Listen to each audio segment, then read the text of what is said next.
Media person को thank you बोलना चाहते हो कि आज सुबह हम लोग को कवरेज करने के लिए हम लोग के साथ आया। Thank you.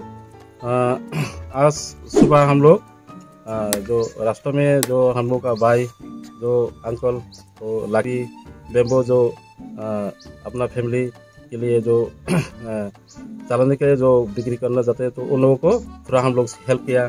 तो वो जैकेट तो स्वेटर उन लोगों को थोड़ा हम लोग डोनेट किया। तो डोनेट करने के बाद अभी हम लोग वेस्ट चंपासरा फुलटोली में 1 नंबर वार्ड में अभी हम लोग ये ब्लैंकेट हम लोग डोनेट कर रहे हैं। अभी तक हम लोग 20 फैमिली को डोनेट किया।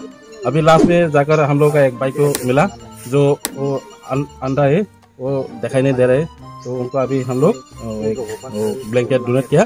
ये हम लोग बुबागरा और टिपरामोठा आसामबाड़ी कॉन्स्टिट्यूशन से वेस्ट चंपासरा का अंदर से अभी ये हम लोग उन लोगों को ये डोनेट किया। Bubagra long life, Tipra Motha long life. Thank you.